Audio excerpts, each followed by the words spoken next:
Que você, como cristão, possa ter discernimento no que você assiste, no que você lê e até no que você escuta. Mais um vídeo nesse canal e o Senhor me levou a palavra sobre o discernimento.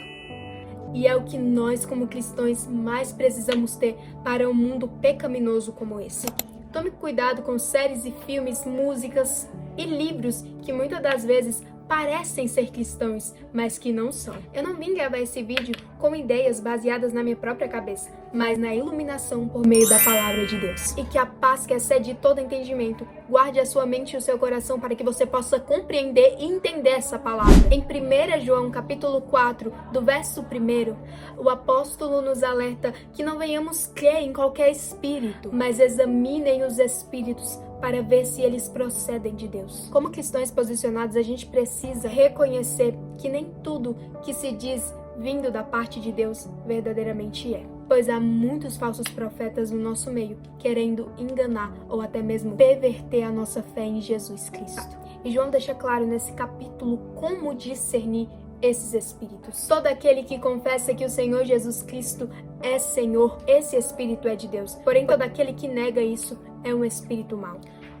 Um discernimento que o Senhor Jesus colocou na minha vida é tomar cuidado com mensagens, muitas das vezes ambíguas, disfarçadas em pregações, disfarçadas em discursos, e cabe eu e você discernir. A palavra grega provai significa, por exemplo, teste. Nós precisamos testar e provar tudo aquilo que vem a nós para ver se realmente glorifica ou se realmente vem de Deus. Lembre-se que o discernimento não é dado a todos, somente para aqueles que aceitam a Jesus como seu único e suficiente Salvador. E aí esse dom é uma consequência. Por isso que cada vez mais o mundo se aprofunda em pecados e em ilusões, porque eles não carregam o temor e o discernimento de Deus. E cabe a nós como igreja carregar isso e glorificar a Deus. Precisamos ser cristãos como os cristãos localizados em Bereia. Em Atos 17, do verso 11, Paulo elogia a igreja de Bereia. Os bereanos eram mais nobres que os tessalonicenses, pois receberam a mensagem com grande interesse, examinando todos os dias as Escrituras, para ver se tudo era assim mesmo. Os cristãos de Bereia, quando recebiam cartas de Paulo, eles verificavam primeiro nas Escrituras para ver se as cartas de Paulo condiziam com a palavra de Deus. Eles mostravam interesse e discernimento em saber se aquilo verdadeiramente vinha de Deus ou não. E Paulo elogia os bereianos, pois eles testavam tudo antes de consumir aquilo, deixando o exemplo fundamental para nós como igreja do Senhor. Mesmo que algo venha em nome do Senhor, vigia, irmão. Essa foi a instrução do Senhor Jesus Cristo aos seus discípulos, que venhamos vigiar e orar no Senhor e carregar o discernimento em nossas mentes, para que não venhamos ser levados por qualquer tipo de correnteza. Em Deuteronômio, capítulo 13, do verso 1, a Bíblia fala que o Senhor disse para o povo de Israel para que se aparecesse um profeta ou um sonhador no meio deles, que fizesse sinais milagrosos ou até mesmo prodígios, coisas miraculosas que parecem até mesmo de outro mundo, e depois chamassem ele para adorar a outros deuses, abandonando completamente o Senhor Deus, eles não caíssem nas lábias desses profetas. O Senhor disse a Israel que enviaria no meio deles falsos profetas para provar e ver se o povo verdadeiramente cairia nas lábias desses profetas ou não. E muitas das vezes o Senhor também envia falsos profetas para ver se a gente verdadeiramente vai agir com discernimento ou não. Mas enfim, já entendemos o que é o discernimento e o que precisamos fazer nesse tempo. Provar e testar tudo aquilo que vem para nós. Seja músicas, seja séries, seja filmes, seja até mesmo livros. Tudo, primeiramente, venhamos colocar no altar de Deus e ver se verdadeiramente aquilo glorifica ao Senhor. Provavelmente você deve ter ficado confuso do porquê que eu coloquei a série The Chosen na capa. E é nesse ponto que o Senhor Jesus quer me levar. Muitos cristãos têm se deixado levar por séries como essa, que abordam Jesus, mas que esse Jesus abordado na série não tem nada a ver com o Jesus que cremos na Bíblia. E eu não tirei isso da minha cabeça. Os próprios fatos de produtores e pessoas que fizeram a série deixam muito claro. Eu só vim aqui apenas abrir o seu olho como cristão. Você acha que Satanás, para nos enganar, ele já colocaria de cara que aquilo não é de Deus? Ou você acha que ele virá com sutileza e ambiguidade? Provavelmente você já sabe qual é a resposta.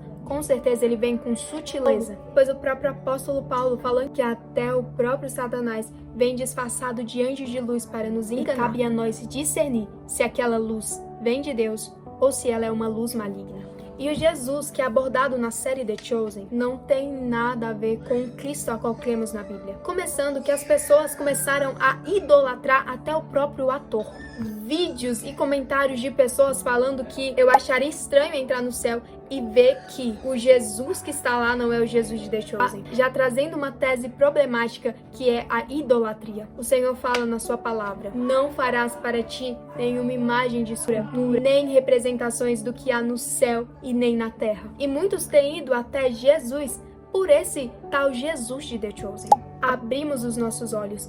Como um Jesus pode agradar católicos, protestantes, mormons, testemunhas de Jeová que não creem que Jesus é Deus e diversos outros tipos de pessoa? Se a gente analisar, Jesus quando veio à Terra segundo a Bíblia, muitos o rejeitaram porque ele pregava a verdade. E esse Jesus que é apresentado em The Chosen agrada todas as pessoas, até mesmo aquelas que são anticristãs e que rejeitam a palavra de Deus. Muitos abraçaram esse Jesus de The Chosen porque não é um Jesus que confronta o pecado. Porque muitos não querem um Jesus para libertar, para salvar do pecado, mas sim um Jesus que os agrade e que seja inofensivo. E é o que essa série apresenta. No Sermão do Monte, em um determinado episódio da série, o tal Jesus da série acaba demonstrando insegurança e pedindo a opinião de Mateus, um dos seus discípulos, para ver se o sermão dele está bom. Demonstrando como se o Filho de Deus precisasse de conselho de alguém, sendo que o Senhor Jesus é príncipe da paz, soberano, Senhor dos exércitos, o grande eu sou, que não precisa de conselho, pois ele mesmo já é o próprio conselho. E a série já apresenta como se Jesus fosse um homem inseguro e que precisasse de conselho e opinião dos homens. Outro episódio polêmico é quando Nicodemos tem um encontro com esse tal Jesus. E Nicodemos demonstra curiosidade em saber o que ele poderia fazer. E o tal Jesus da série diz o seguinte a ele: o que seu coração diz? E essa palavra é completamente problemática, pois o Senhor Jesus Cristo que está na Bíblia não fala para seguirmos o nosso coração, pois como disse Jeremias no capítulo 17, enganoso e perverso é o coração do homem. Quem o conhecerá? Nem nós conhecemos a perversidade que é o nosso coração. E Jesus deixa claro para não seguirmos nosso coração perverso e enganoso, mas para seguirmos a sua palavra da verdade. Nicodemos ainda não estava com o coração regenerado e transformado, para que o tal Jesus da série mandasse ele seguir o seu coração. Só esses 2 episódios já mostram que o Jesus que eles querem apresentar nessa série é um Jesus completamente fraco, que aceita conselho, que manda as pessoas seguirem o seu coração. Querem fazer Jesus um brother e não um Deus soberano e grande como ele realmente é. Cristão, não caia nas lábias deste mundo. Tenha uma mente renovada como a de Davi. Não se amolde ou não se padronize como esse mundo. Não importa se custa perder amizades, pessoas, mas pregue a verdade. Esteja na verdade e viva a verdade. Davi, em meio àquela batalha com o gigante, mostrou ter uma mente renovada, porque ele sabia que o exército filisteu não estava afrontando Israel, mas estava afrontando o próprio Deus. E pode acontecer de pessoas nos afrontarem, mas contra Deus ninguém pode afrontar. E Davi entendeu muito bem isso. Se levantou e derrubou aquele gigante que parecia impossível. Dessa mesma forma, eu e você, com mente renovada, venhamos nos levantar nesse tempo. Saibamos que ninguém pode afrontar o Senhor, nosso Deus. O Senhor Jesus não é uma celebridade que carrega fãs e fã-clubes. Ele é o soberano, Rei da glória, aquele que veio para nos dar salvação e libertar não 1 ou 2, mas milhares. Aceite essa verdade absoluta e não caia nos lábios dessa geração, que quer um Jesus que passa como uma luva sobre o seu pecado, que não confronta o pecado, mas que aceita o pecado. Confie que a palavra de Deus é completamente inspirada para acabar com as falsas doutrinas desse tempo e a libertinagem desse século. Ai daqueles que transformam a verdade em mentira e a mentira em verdade. E cremos completamente que o Senhor Jesus Cristo ressuscitou e vive para todo sempre. E é a verdade absoluta do Pai.